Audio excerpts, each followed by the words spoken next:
And check out the scene in McGregor Square after last night's win. One of the biggest watch parties out there. Man, there's a lot of people. A lot of people. Yeah, there was another watch party near Ball Arena at Tivoli, and hundreds of people showed up for that one, too. Wow. You could even hear them and see them go crazy from that far away when the Avs won the game in overtime. On a school night. Yep, on a school night. Nobody's working. Right. Except for us. Anyway, John Glasgow is there this morning. A little bit quieter now, but boy, that was electric last night, John. Yeah, I'm sure a lot of people maybe called out of work or they went to work a little tired this morning after that win. That was incredible, nail biter. A lot of fans showed up here to Tivoli Square. This is the place to be if you don't have a ticket to the big game. It's free, so the price is right, and it steps away from the playoff atmosphere that's happening at Ball Arena just across the roadway here. So thousands of Avs fans, they showed up in their jerseys, they brought helmets, they brought their own homemade Stanley Cups and that playoff energy as well.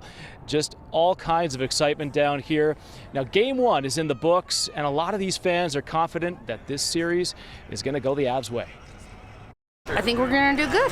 I think we're doing it. We're doing it. I know we're doing it. It's time. It's time. We're ready. Trying to channel McCarr. Defense wins championships, baby. I got here at 2 o'clock. We're Avs faithful, and this is what we do. We show up and we're going to watch a win. They've won 2 years in a row. Their time is up. The Avs are winning. The Cup's coming to Denver. They are loving it. So they're going to do this all over again here at Tivoli Brewing. That's going to happen Saturday. That's game 2. Again, if you don't have tickets to the big game, you might want to come down here, but get down here early. Some of those fans were here around 4 o'clock in the afternoon. The puck didn't drop till around 6:15. So if you're going to come down and get a spot in front of the big screen, you want to get here early. But they're also going to do this for the away games too when the Avs are on the road. I imagine as this series goes on, those ticket prices are going to go up and more fans are going to be down here making sure that this is where the playoff atmosphere is if you don't have a ticket to the big game. Yeah. Yeah, and it'll be really crazy Saturday because, a lot of people have Sunday off. So Exactly. So there could be a bigger crowd on Saturday. Yep. Get early. Those beer lines probably get really long. There's that, right? All right, John, thanks. Appreciate it. All right, so 3 wins to go, 3 wins to win the Cup. The next game, hopefully. Next game will be on home ice too. We mentioned that. It is Saturday. The puck drops at 6. Then games 3 and 4 will be next week in Tampa.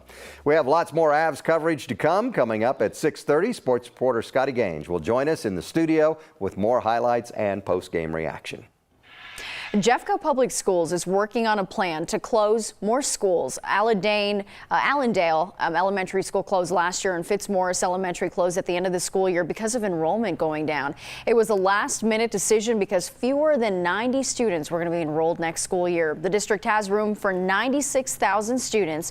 Right now, there's about 69,000. The district says some schools are so small that they can only have 1 class per grade. Jeffco Public Schools plans to share a report on all 85 of their elementary schools later this month. The district's going to use that information to decide which schools to close, and they'll make those recommendations at the end of August. Today, the federal land managers plan to pull some of the wild horses from western Colorado much sooner than they anticipated. The Bureau of Land Management was going to do it in September, but says some of the horses just aren't doing well right now because of the drought and no grasses. So today, they're going to start pulling horses from the Pience and East Douglas herd management area. That's in Rio Blanco County.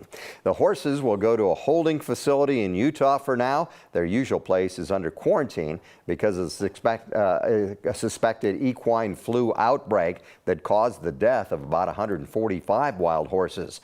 Last month, Governor Polis asked the BLM to delay roundups because of that flu outbreak. Today on Capitol Hill, the hearings over the January 6th insurrection are scheduled to pick back up. Yesterday's hearing was postponed because of a technical problem with the videos. Today's hearing starts at 11 o'clock this morning. It's expected to focus on former President Trump's efforts to pressure former Vice President Pence to not count some electoral votes.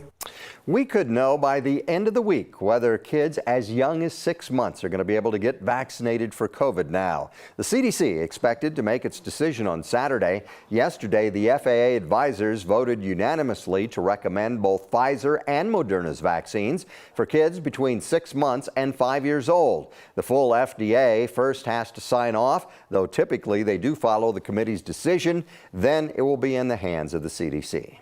This week marks 10 years of the Deferred Action for Childhood Arrivals, or DACA. The program allows kids brought to the U.S. as children to be eligible for work.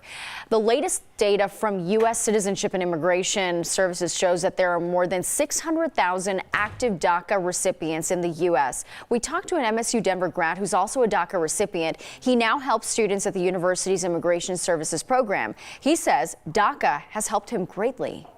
Being able to work, being able to have a stable income, that's something that that's something that I still appreciate to this day, Is working to distribute 10 $2,000 grants to help students with DACA renewal.